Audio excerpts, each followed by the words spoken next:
we're going to give him a couple minutes to come in. I had a really great conversation in person with Johnny in September at a conference, and I was like, "Oh, we need to have you on the webinar, and of course, and let's do a pod too." You know what I mean? And so we booked Johnny for a podcast and a webinar, and we just had the podcast recently. Just it's not been released yet, and yeah, we're just really tickled to have him on. Hopefully he can make it here.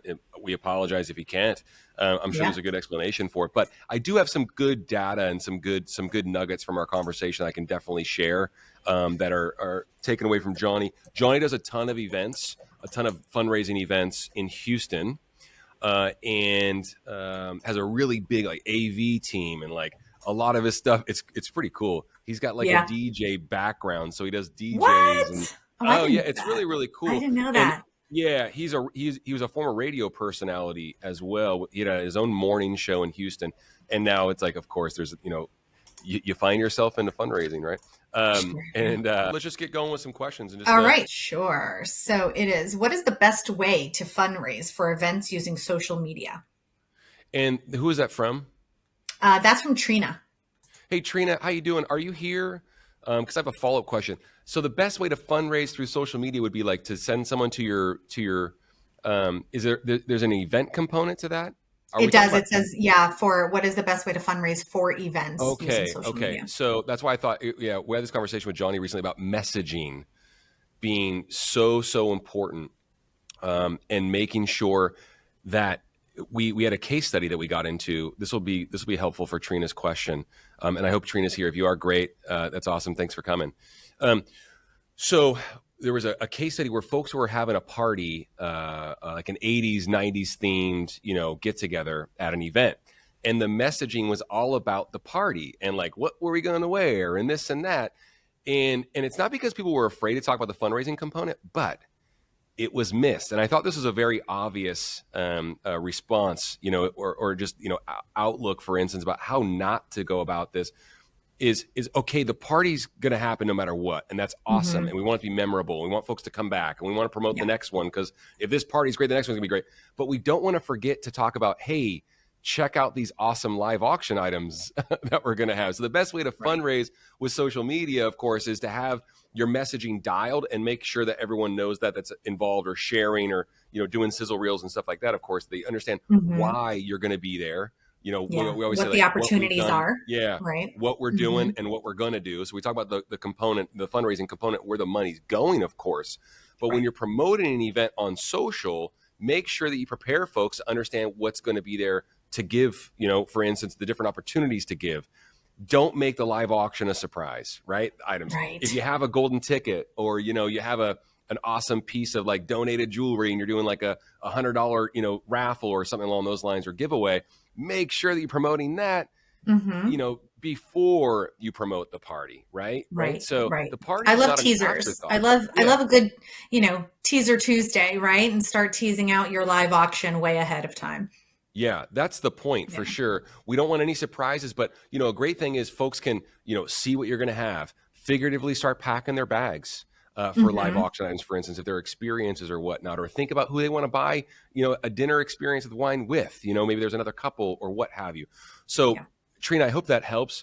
Don't forget to make sure that folks understand the opportunities they'll have to give and why they're coming. It's a fundraiser. So I hope that helps. So I think social can be, it's got to be social and text messages. Right. Always an and. Absolutely. Yeah. Right. And all these you things. Mentioned, just make sure folks are you prepared. mentioned sizzle reels.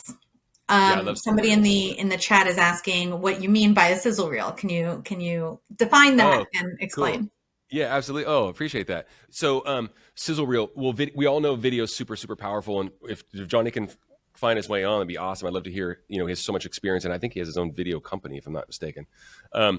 We all know how powerful video is, whether you're comfortable doing it or not. There's someone that is tied to your mission, for instance, or works at your mission or your organization, or has been a volunteer, or someone in the programs, what have you. Someone that cares for your organization is comfortable with video, for instance, and we're so drawn to video. That's just where our attention is. And whether we like that or not, doesn't really matter. That's just the fact of the matter. So a sizzle reel, and I love this example. I came up with this example on a podcast a bit ago with a video expert, as a matter of fact, another fundraising auctioneer, a friend of ours named Aaron Kinzel from South Carolina. And we were talking about sizzle reels, and I said, okay, well, I've got this very gregarious couple, real estate brokers in town, in my town, that are like just nailing it on social, and the videos are on point, and the drone shots and all that stuff. However, they're very outgoing and very well spoken, obviously very, very well trained and very comfortable, in front of the camera, whether it's their phone or not, right? So a sizzle reel pre-event would be like having a couple, for instance, or a group of folks, or even one person who really, really cares for your mission, doing a sizzle reel about what the event's going to be all about and what you're going to be raising money for. Hey, Johnny, what's up, man? Hey, you made it. Okay, cool. Not sure what email address the team had, but here we are. Awesome, man. No big deal at all. We're just getting to some rapid fire questions, and everything's good. I want your input on something, as a matter of fact, about video.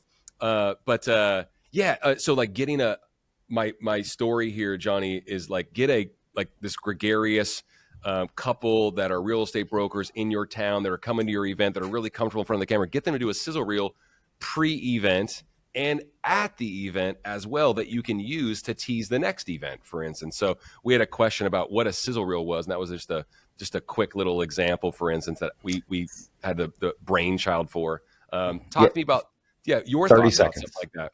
Yeah, 30 seconds. Okay. Then more than the realtor component, what you want someone of high influence. Think of the social media influencer. Not that it needs to be that. It's just someone of influence over the audience. Like, I was on a call with a very historic nonprofit ministry in the Houston area earlier, talking to one of their executive director that's now in a transition in that role, which they've had a lot of turnover.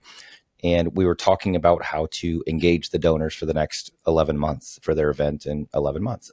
We do all their fundraising. And it's finding the influence. Like that group, if you had a social media influencer, it wouldn't work with the older demographic. So find someone within the demographic that is relevant to them, that has significance and importance. So again, anyone has influence over that, which could be a high net worth individual, could be a celebrity, could be a board member, could be an honoree, just someone that always aligns with the mission, vision, and core values of the nonprofit.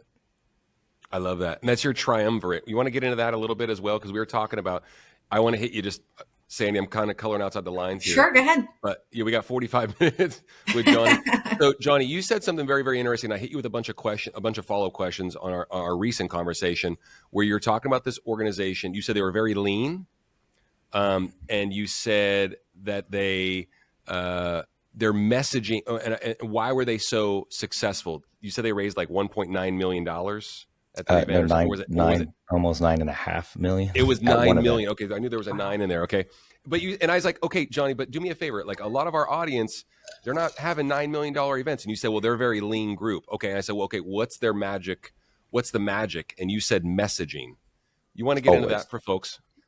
Yeah, it's always about messaging. If you can't message, then you're just, like you said at the beginning, I was listening to it, where you're just going to have a party, come hang out with us and have the 80s theme or the 90s theme and walk that out weird neon. That's not going to work when they get to the event, conception to execution. When you get to the event, if you get to the event and you're like, wait, there's an auction, you're going to do a paddle, you're asking me for money? I thought I was here to party and get wasted with my friends, or whatever, the intention is. Yeah. You've got to set it all up beforehand. But before that, you say we're here to, let's say a school, pretty common messaging would be, we invest in our teachers, change the lives of our students, or educate our students, and provide resources for admin. Let's just kind of that component. Power 3. Yeah. Yeah. That is, when you message that through, and to celebrate our fun and our victories at night, we're going to have an incredible after party with the XYZ band or so-and-so DJ.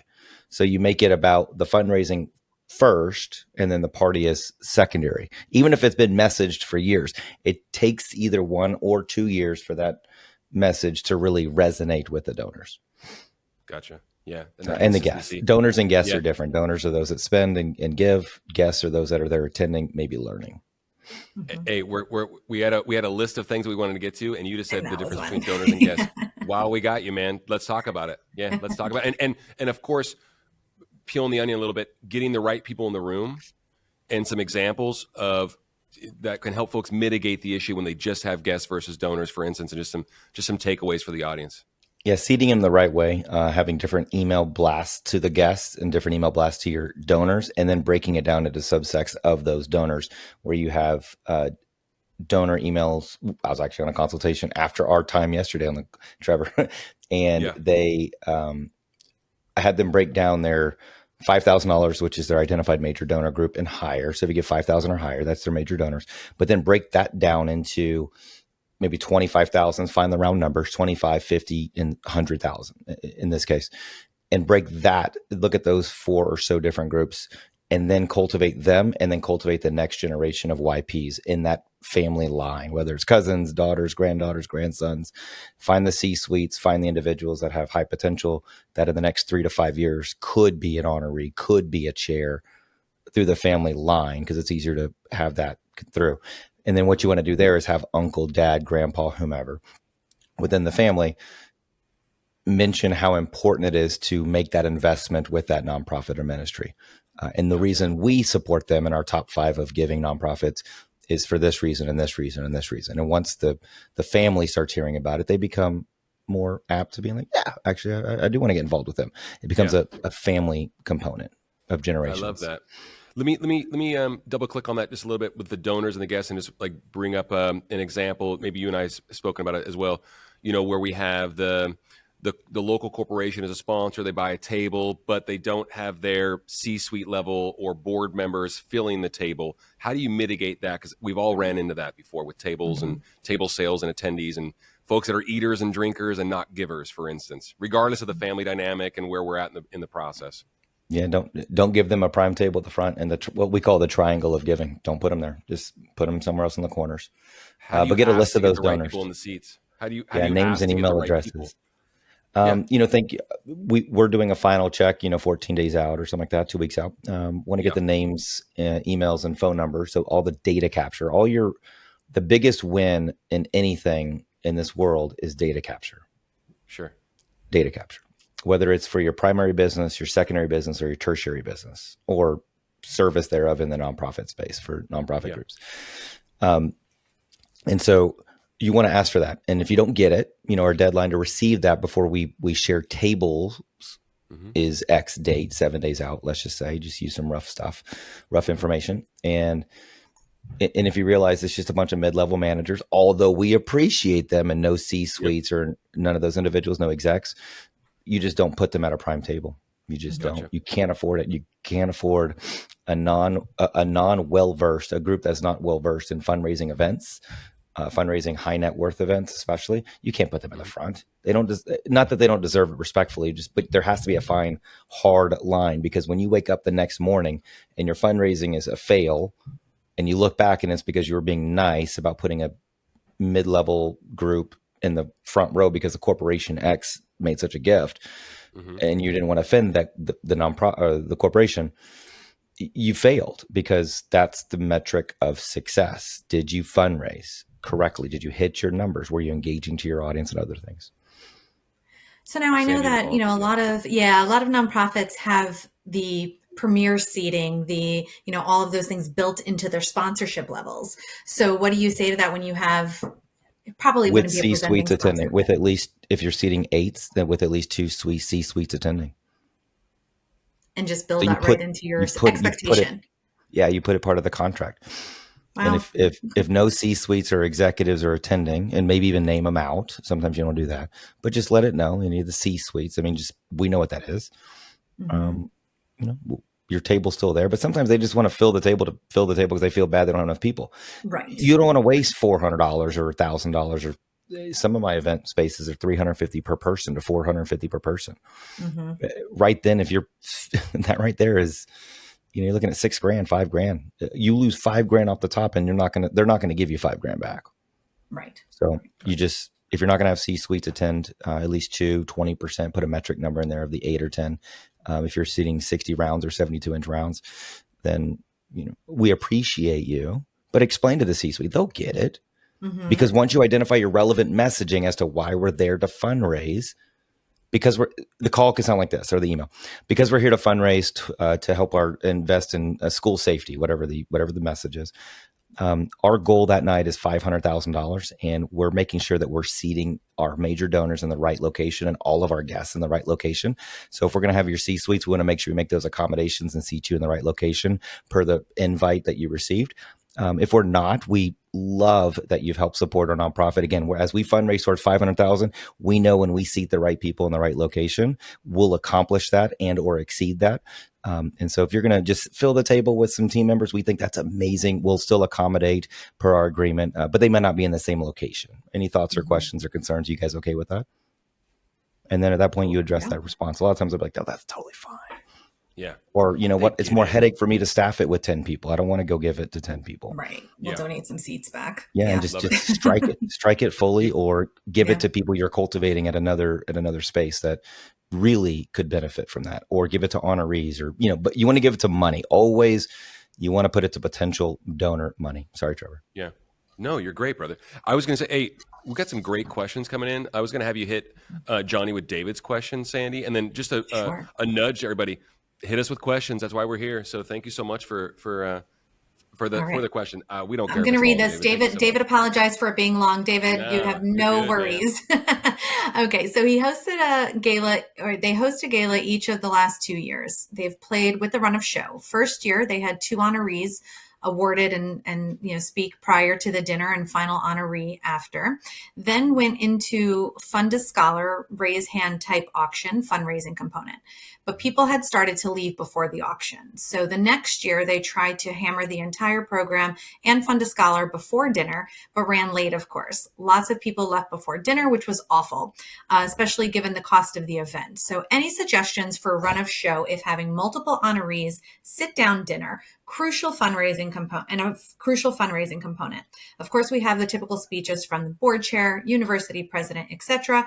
We would usually have a sort of celeb serve as the MC, and we have a question about MCs too, and we'll get to that. This is going to segue really nicely into a couple questions, but there's a lot to unpack there, Johnny, but please, brother, that's why you're here. Thanks, it depends on like the venue. So we look at certainty. We talked about this yesterday, Trevor, you and I in our conversation, not that the group has heard it, but when you look at certainty in an event, there's 3 or so venues in the Houston area. There's more, but 3 that we know are A, B, and C, highest level of certainty, not hope, not maybe, not if it's a good night or any of that. It's yes, not maybes. It's absolute yes. Tony Robbins preaches that really well. That's where this is coming from. And food, if the location has the best or the highest level of certainty, so that's valet experience, parking lot to parking lot, we call it. When I was in radio, my radio background, we developed processes that were parking lot to parking lot. So when you pulled in the parking lot, by the time you went upstairs to the station, you did your job, whatever that was, came back to your car in the parking lot, this is what's expected.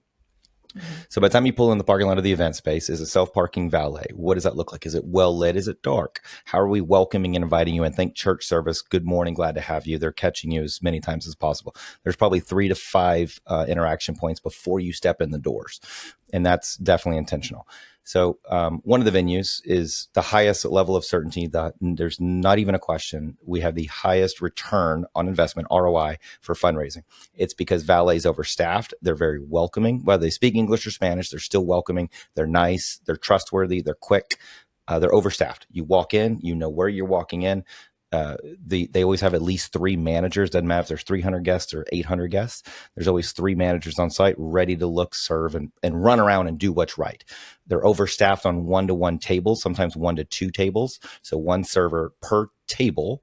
So if you have 30 tables, that means 30 servers, or at minimum 1 to 2, 15 servers to the 30 tables, 1 to 2. Mm-hmm.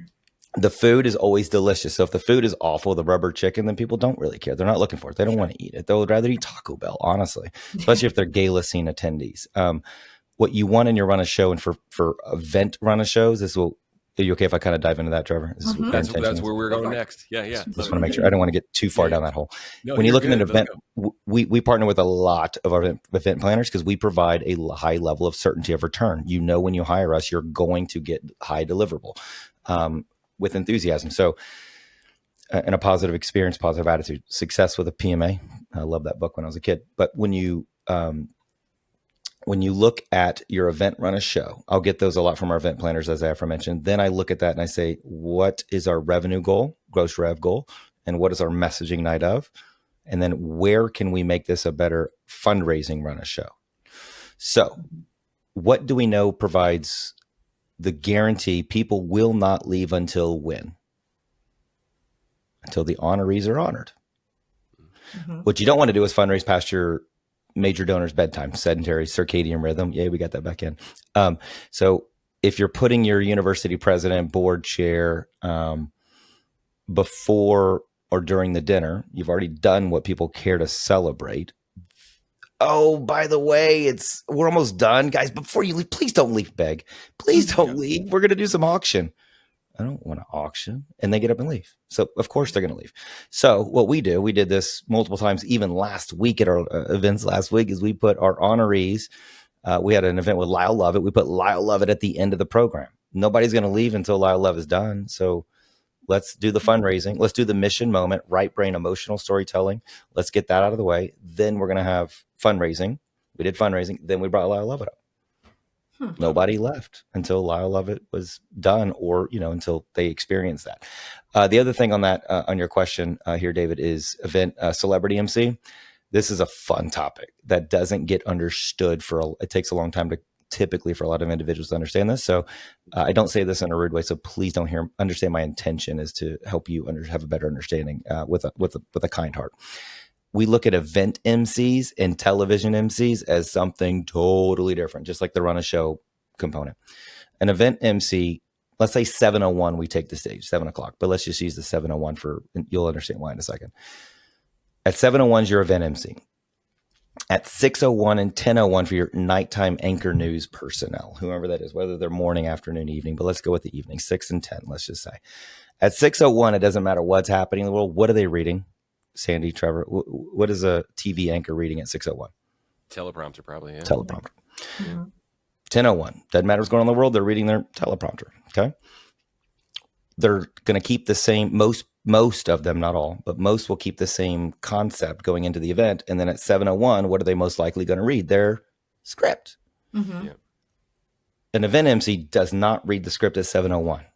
We start reading the script at 6:30, 6:25, 6:45, and pre-event we'll share strategies in our consulting component of making sure we're engaging the audience to set the 7:01 up for success, not for a beg or a whistle or a shh to grown adults, which is the most condescending thing you do to donors. The worst, and you'll never get guests to become donors. Like in real estate, clients to customers, same component, if y'all are in that space. But if you have a celebrity MC, cool. But a lot of times it's a fail because guess what it becomes about the celebrity? It becomes about the nonprofit or them. If it becomes about them, you lose. It never comes about Johnny Bravo when I'm on stage. I don't lead into the introduction. People don't care about me. I've got to earn your respect and earn your attention before you even care. And sometimes I don't even say it. Like the other night, I know the group, I don't think I introduced myself. I didn't need to. I don't care if I did. It's not about you. It's not about you. Not about me. It's about them. Yeah. Always about them, mission, vision, core values. So when you look at your honorees, put them at the end. Do your fundraising a little bit earlier. Make sure your service is tight on that 1-1 or 1-2 pre-event. A lot of when you go back and look at your contracts for your hotels, your venues, they won't put how many servers there are. So we consult this heavily. Go into that contract, read it, see what it says, then call your banquet captain or whomever that might be and ask, how many servers do you have? Great. We have 50 tables. How many servers do you have now? Still, you have 10. Okay. How long does it take you to strike preset salads and serve entrees for 50 tables with the 10 people? It takes you a little bit of time. No. Objectively, what does it take you? Objective, subjective, fact, non-fact. What does it take you? 35 minutes. We don't have 35 minutes. You're looking at the timeline. How are we going to accomplish this together? Our timeline is this. Now, your event run a show sounds good until you look at this and you look at your fundraising run a show and you realize that's a huge hole and a huge problem. Same thing with valet. How many valet attendees do you have? We're expecting 300 guests, 150 cars, 200 cars. Where's your parking? How many staff members do you have?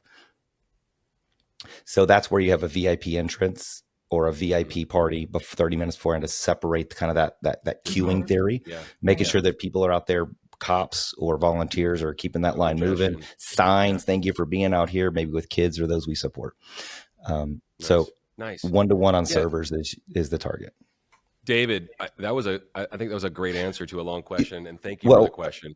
Yeah, I'll put a bow on this. 2 weeks ago, we had a gala at that number one location of certainty that I aforementioned in Houston. Yeah, they struck 550 guests, all salads, preset. They struck 550 salads and served 550 entrees. In how long? Hopefully under a half hour. 16 minutes. And that's what they're used to. 16 to 20 minutes. And I was looking and I looked over. I go, Rachel, are y'all done? She's like, we're all done. I'm like, I was timing it. I go, 16 minutes? I go, last night y'all did it in 18. And it was just whatever. Right. Well-oiled machine, man. Certainty. They'll keep your timeline. Yeah. And they care about fundraising. There's another venue, literally a block down. They're awful. The guy was yelling at me, Johnny, you can't go on stage. You're 5 minutes early. People want their coffee. He don't talk like that, but it's for effect. And I'm like, we're here to fundraise. And I thought, man, I would have never heard that from a fundraising group at all. That you have the worst attitude.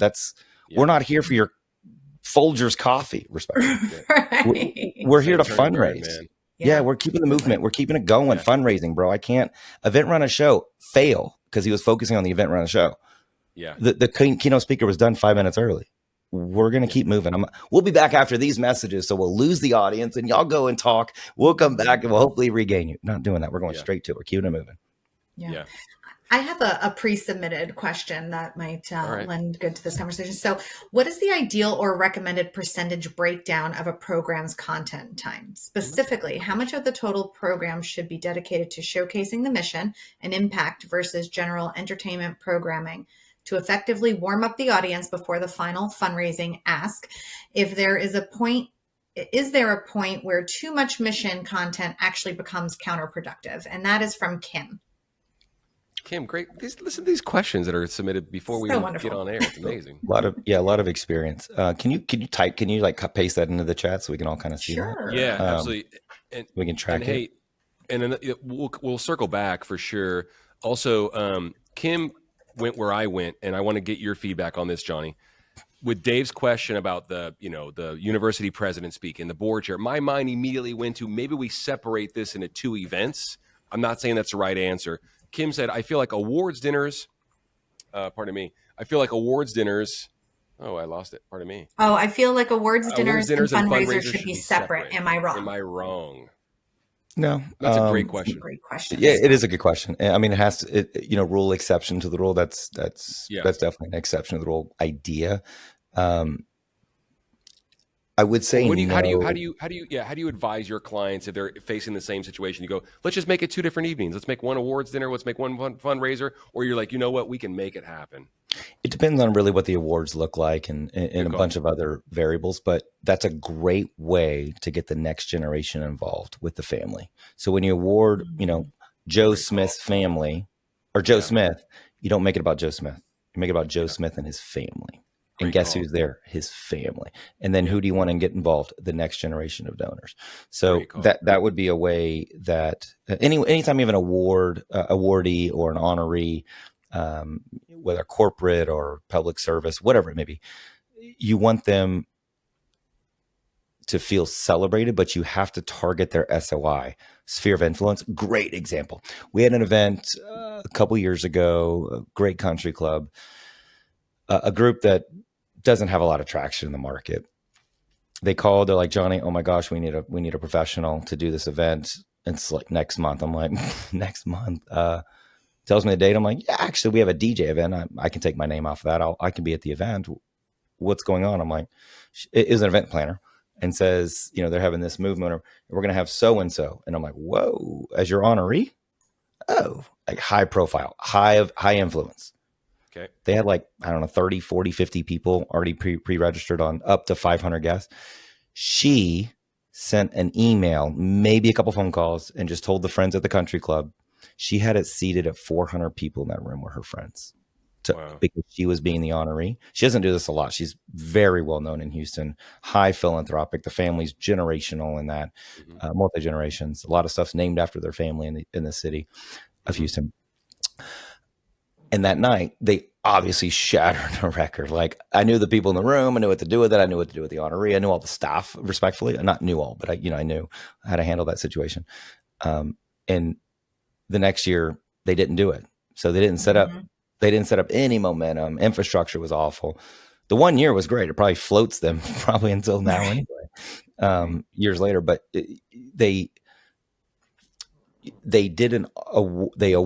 honored her at the gala and did the fundraising. That was the only way to do that. You had the heavy hitters in the room. You had the gala crowd there. They were never aware of you beforehand. So in that case, it worked. That's an exception to the rule, obviously. But, if you're going to do the awards deal, I still say put it all together. You're putting all the time and energy and resources, but get multi-generational. I had a feeling you would go there. It's a good question. It needs a lot more context to it, but it is based on this information and data points. I would say you still do it.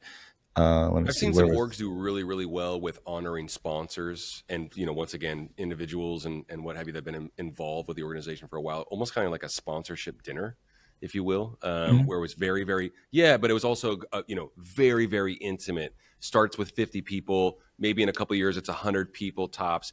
We saw Rocky Mountain Elk Foundation do this. As a matter of fact, it was something that Tim, who's on our team now, was talking about, an actual sponsorship dinner.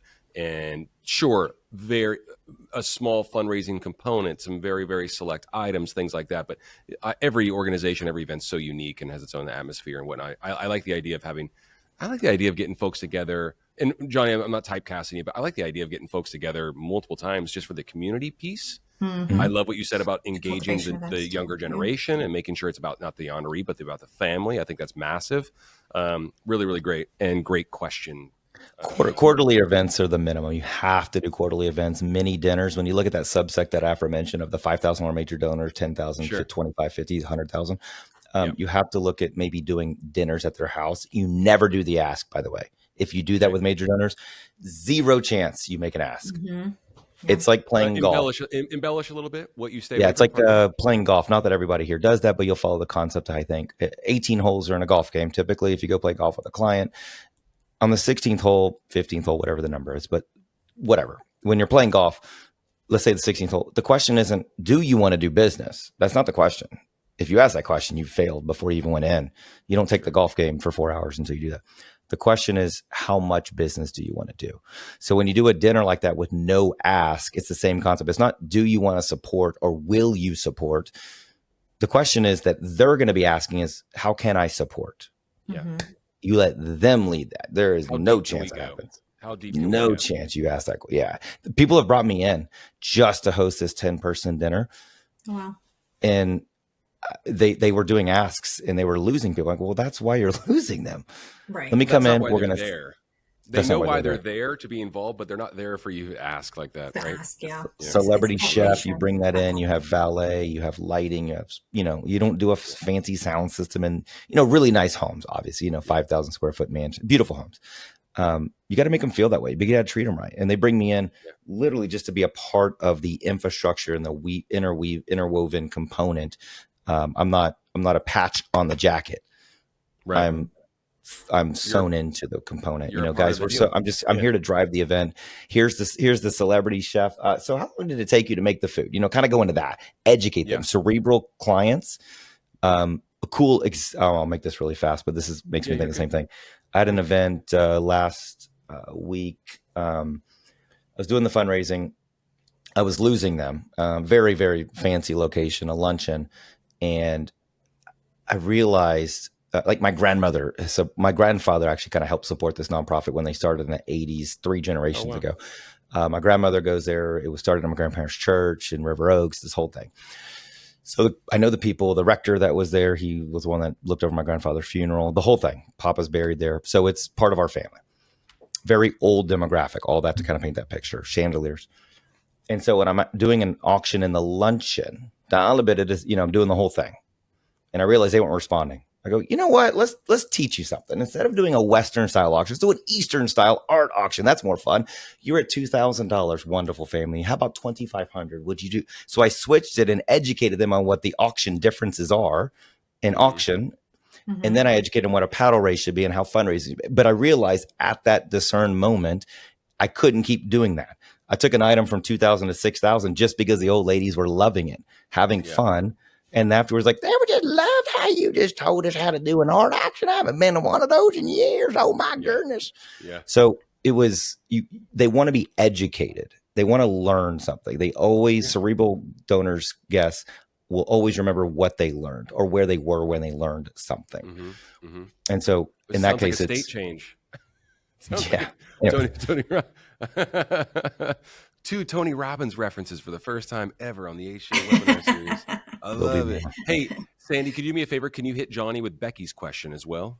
Sure. So, all right, Becky. So common galas are sit-down dinners. Ours is cocktail style, whiskey and wine tasting, yay, with mission moment and fun to need, as well as live and silent auctions. Have you experienced a similar type event, and what was their run of show like? We're going into year 2 of this event and have an idea of how to improve the run of show, but don't have many examples to take learnings from.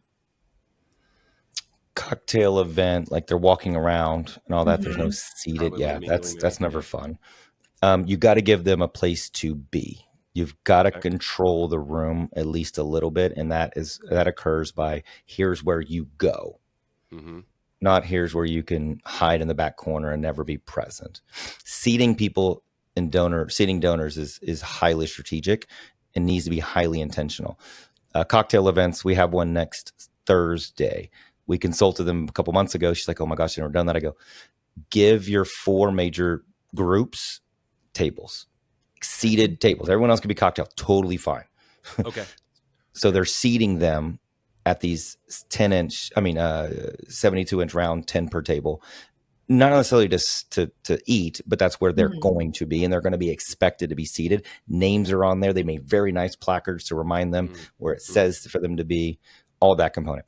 Versus having them stand at cocktail tables around the room, hopefully somewhere where hopefully they can hear, hopefully they can pay attention, hopefully they'll be engaged.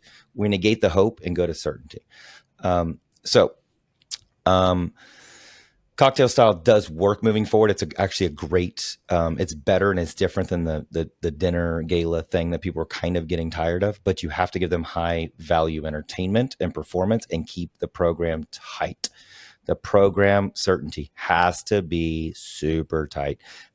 So you want to have maybe, let's say doors are 6 o'clock. Maybe VIP is 6 to 6:30. Doors to public is 6:30 to 7, something like that. Your vendors are ready at 7 o'clock. They're passing out drinks, something like that, a pre-function, no food in the chef's experience, if that's kind of the thing.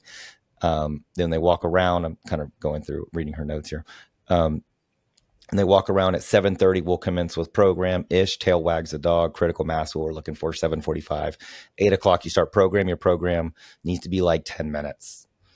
Here's the welcome. Here's the something, what we do, why we do it, fundraise, thank the honorees, enjoy the rest of your tastings. But that's all going to be at once. A common problem is you'll have someone go on stage at any type of event, but at this one specifically, this is like, I've seen this horribly go wrong. They'll get up there at, let's say 7:15. Hey guys, we've got a lot of cool things. Go over here, go do this. It's great. Awesome. Thanks. Cool. Right. They come up there 3 minutes like, oh, I forgot to tell you about this tasting over here. And then 2 minutes later, oh, you know what? We got this bar's open now. And before you know it, within 10 minutes, 15 minutes, whatever, you've interrupted their conversation 3 different times. Guess what they're not going to do at 8 o'clock when you start your program? They're not going to listen to you because you haven't built the trust that what you're going to say is going to be impactful, efficient, organized. You've taught them and trained them, programmed them to realize you're not organized. Johnny, I've seen this work really well during a cocktail type event, shutting down bar service. Yes. Just a few minutes before you're going to start your program, right? Yeah. Have them shut down. I would say give a warning, maybe 5 minutes. If there's patrons standing at the bar, hey, we're shutting down in 5 minutes for the program. Get your last drinks and then do it that way. Yeah, we want you to close so the effective way to do that, I guess let me tell you the application of that. Sure. So what we consult there is, let's say doors are at 7 o'clock. I don't know, just input the next component in the program. But let's just say our welcome and prayers at 7 o'clock. Let's just say 7:01. At 6:50, you have a volunteer scheduled to go to bar A, another volunteer at bar B, bar C, bar D. So 4 volunteers, let's just say. They go to the bartender. Hey, bartender, my name is Shelly. I'm going to be the last one. We're going to shut the bar down 6:45, 15 or so minutes before. We're going to shut the bar down. There's these 10 people. I'll be at the back of the line. I'll remind you when I get there. So that person then doesn't face the bartender. The person faces the audience, and they kind of just close the gap. They keep an eye on it. and people get in line. Hey guys, thank you so much. We're super excited. Once you walk in the ballroom, there's a bar there. It might be a long line. We understand that. But we're closing the bar so we can start the program on time to keep you on time. So again, tonight we can focus on fundraising towards mission of X, Y, and Z. Now, if they really press you, whatever, let them go in front of you. But if they're the consummate drunk, that's one. If they're a VIP, you want to have designated VIP personnel to go do that for them, where they're not waiting in line for 10 minutes. That's awful. So how do you determine a VIP? That's major donors, major influence. The mayor shows up. He was at my event yesterday. Like little things like that. Like you got to just make sure he's taken care of. They, she, they, or whatever they are, they're taken care of. You don't want them waiting in line. They may be like, oh, I don't mind. VIP entrance, same thing. Don't let them wait in the line on the check-in. You pre-register them before they get there, and you text them the day of, morning of, evening before, email. You're going to be sitting at table 75, and you have one person, two people on your team, two people, because if one person gets walking with one from valet to table or to cocktail, then the other person needs to be there. So in the valet, you have a list of 10 people on kind of your lookbook, dossiers, whatever that might be. Miss Jones, glad to have you. We're so excited. We'll keep her car close. So you let the valet know we're going to keep her car close. That's where she wants it. That's where it's going to be. Don't care what she drove. And you walk her in. You already know she likes champagne, wants wine, doesn't. She's not alcohol. She doesn't drink. She wants a lemonade. You have that ready for her. Miss Jones, we're so excited for. Yes, ma'am. We'll get you checked in. This is Shelly, and you have your own private check-in for her. Then you walk her in and you have a drink ready from the bartender, ready to go. You serve it to her and let her just go gallop around. That person then comes back out to valet, rinse, repeat, next person. Wow. Good. VIP, awesome. That's a hospitality piece. You got to. Certainty. Are they going to love, are they going to feel special, or are they going to be like, oh God, this is awful? Make me feel special. Yeah. Because if the next group didn't do it, they'll love you. We're gonna tease the text message here in a second, Johnny. Every webinar we give away an auction item, and we do a phone call with our tech service, but we do a phone call on the air just to talk to the folks, and it's really, really fun. We'll do that before we close. Sandy had a couple really cool questions. That's why I'm asking the questions now. Sandy put together some really good questions about night of giving opportunities. How many is too many? We talk about sometimes lately a lot.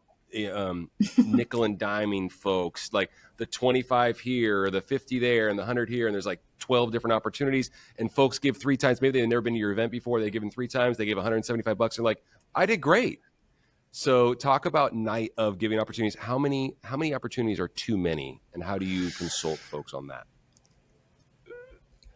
You want to pre-sell as much as possible. Think of wine pools, fill in the blank of X. Sure. Heads or tails, games, fundraising, whatever that might be. Okay. You want to pre-sell that, let's just say 2 weeks in advance, something like that. I'm putting on my fingers about how many giving opportunities that is. Yeah. Yep. And then, so when they walk in, they're not feeling like they're being asked 5 times, which is the case.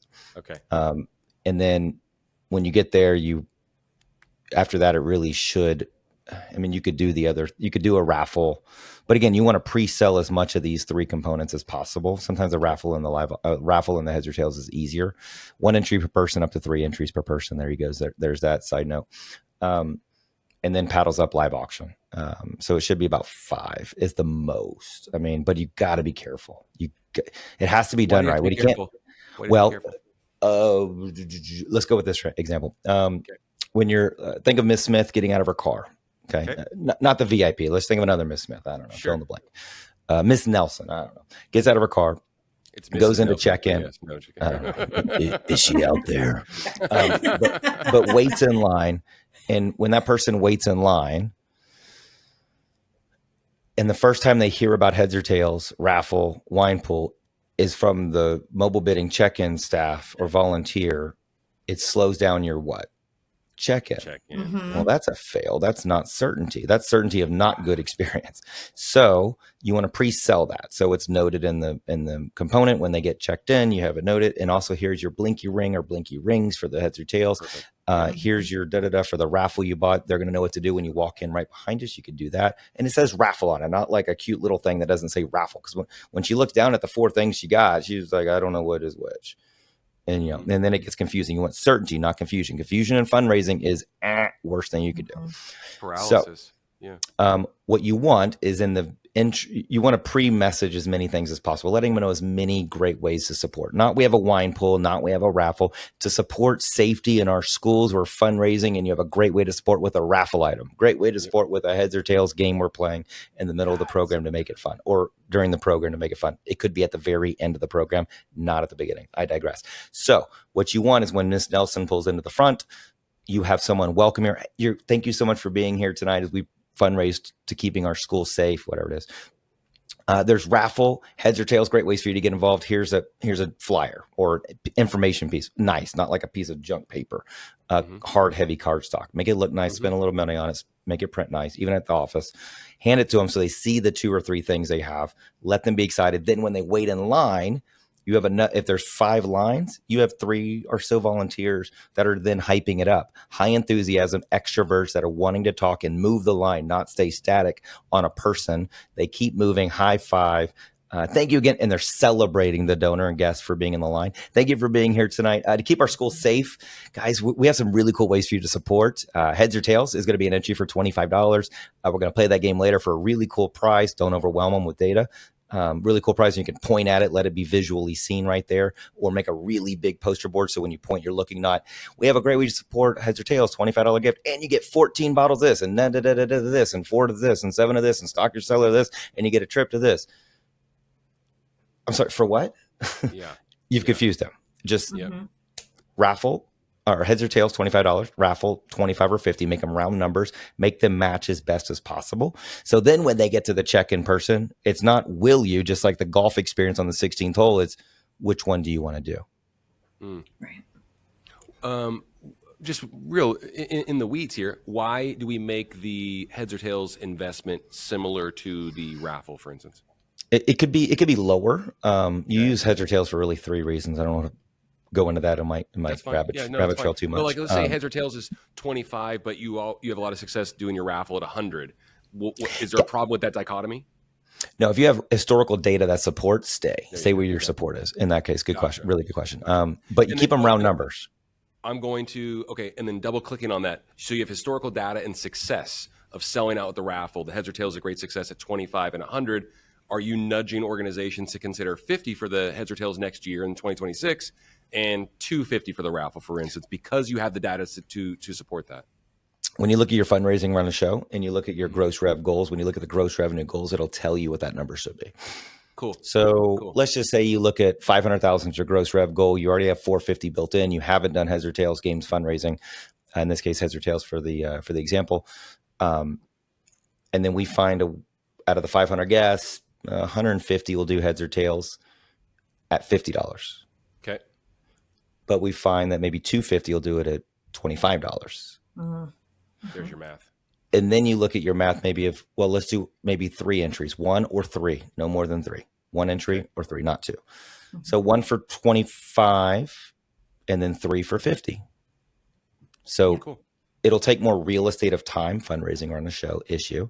So it takes about 4 minutes to do Heads or Tails on 1 entry per person. It takes me about 7 minutes, 8 minutes on 3 entries per person, max.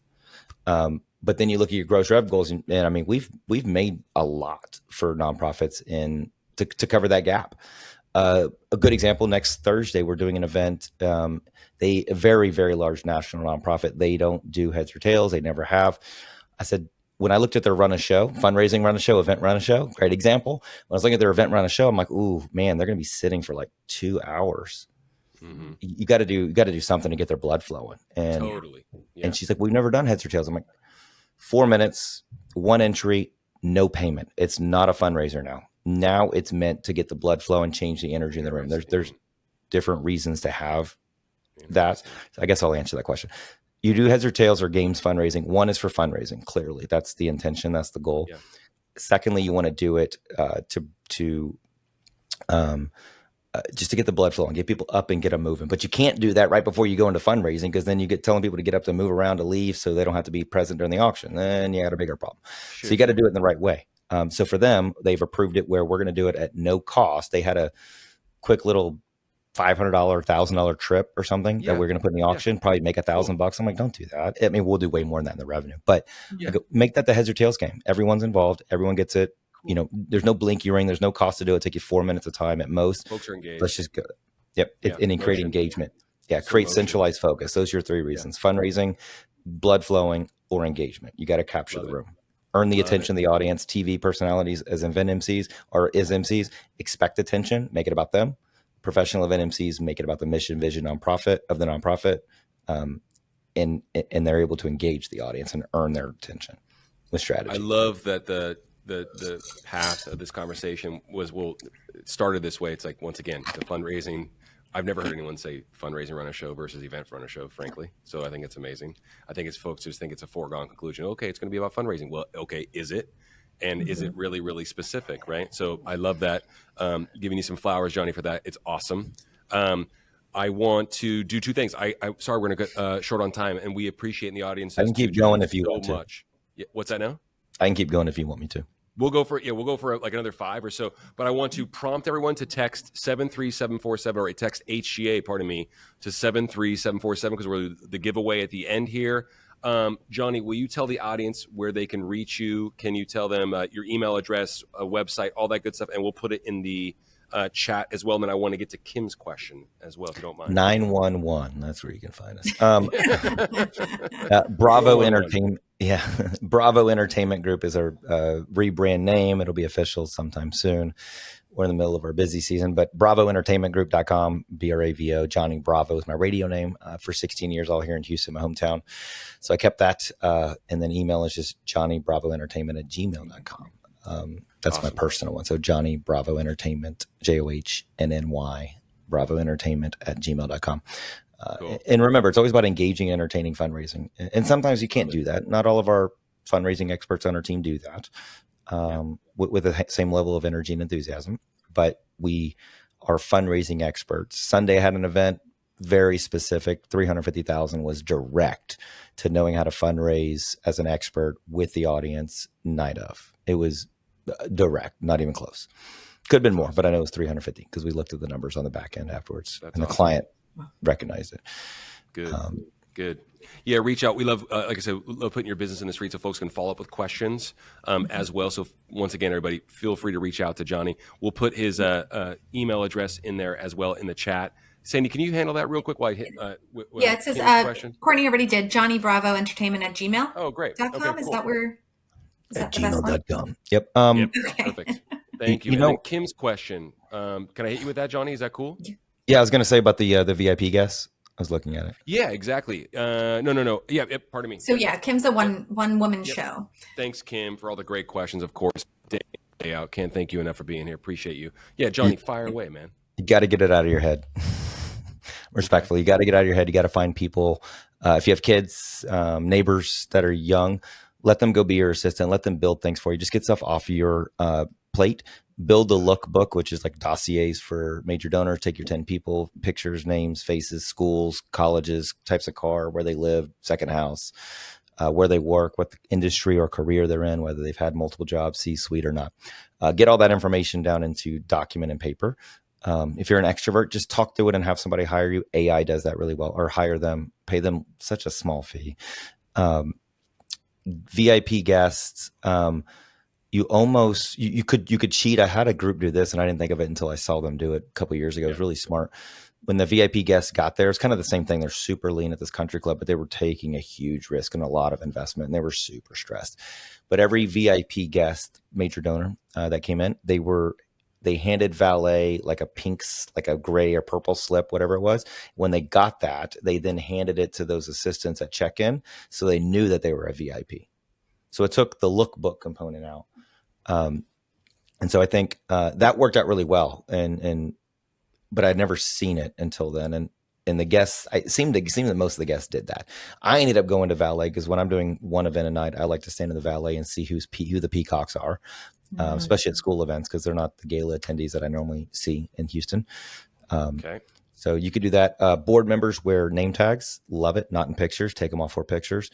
And invite esteemed guests. Like, give them a reason to go to the VIP. Maybe the mayor's there.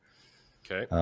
Another person of influence. That your keynote speaker of influence. They're there to meet and greet. You'll be there for 15 minutes. And let's say your VIP is 6 to 6:30.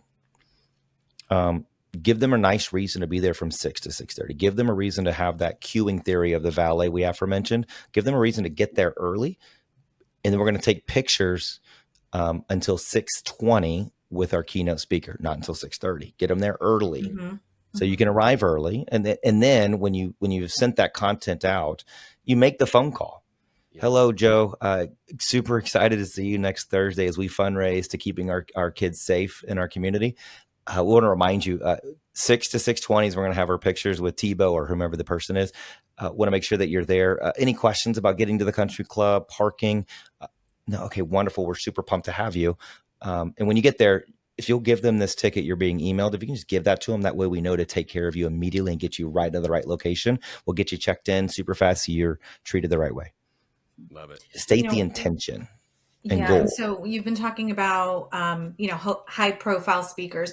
Doreen asked, what's the best way to secure a high profile speaker when you don't have a large budget? Is it necessary? I'll give you an example. A couple of years ago, 3 years ago, a really good friend of mine, known him for 20 years. Sorry. 2 minutes. 2 minutes. 2 minutes. I'll make it quick. Thanks. Sorry, Johnny. Good thing I'm an auctioneer. Talk fast. This might be dizzying. I said you can't afford actually to bring Tim Tebow in. Tim Tebow was actually the example. I said you can't afford not to have him come in. So what they did is they ended up pre-selling sponsorships and had him sit at a previous table. He ended up getting a $250,000 sponsorship. This is an actual representation, not that all of them do this, but they ended up getting high-end sponsorships before the event. They've never fundraised over $100,000 before. So they got the sponsorships by leveraging that. So he couldn't afford not to have him.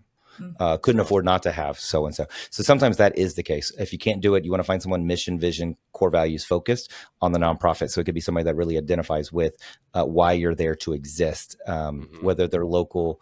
Someone that's gone through the program, that their family's been affected by it, right? I mean, I'm paraphrasing, but yeah.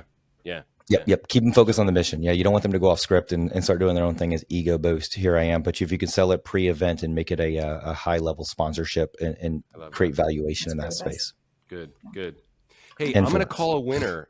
Sandy, Becky said that they had the cocktail, the wine and whiskey thing. I'm going to give away one of the Kentucky bourbon trips. Oh, fun. Yeah. We have a random winner, C. Diggity, from HGA HQ, just sent me the winner. I'm going to call them on air. Johnny, you're the man. That was awesome. Thank you so much. Thanks for trusting me to be on. It was really cool. Yeah. This is your invite to come back. If you want to hang while we call the winner, you totally can. And as mentioned, folks, reach out to Johnny if you have any follow-up questions.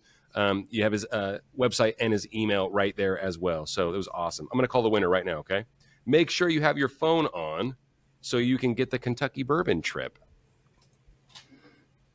It's a fun idea. Hey, Kim. Hey, Kim, how are you? I'm good. How are you? I'm good. You just won the Kentucky bourbon experience. That is so awesome. And I'm somehow disconnected from the webinar. So oh, it's okay. We got you now. Yeah, we got. Well, you stayed late, so we're not gonna revoke the item. Hey, thanks for always coming, and thanks for always coming with the great questions. It's really engaging and awesome. We appreciate you so much. And thank you. And not to cut you off or anything like that, but we'll have the team reach out with the Kentucky bourbon experience. And you need anything at any time, you know how easy we are to reach. Okay. Cool. Thank you so much. Appreciate you, Kim. Have a great afternoon. Congratulations. Okay. Bye. Hey, that was fun. Yeah, hey, Kim, with all the great questions, won the Kentucky bourbon experience. That was really cool. It's a fun thing. It's a fun experience. Johnny, like I said, man, thank you so much. That was so cool. Sandy, can't thank you enough. That was great. Everybody, tune in next week. David, thank you. That was awesome. Yeah, thanks for the great questions. Thanks, Christy. Jackie, thank you so much. Thanks, everybody, for coming. Thanks for hanging on with us early on while we were getting things sorted. Appreciate you, and thanks for being patient with us too, Johnny. And hey, yours and fundraising. We'll see you all next Thursday. Same time, same channel. Appreciate you coming, and we'll talk fundraising then.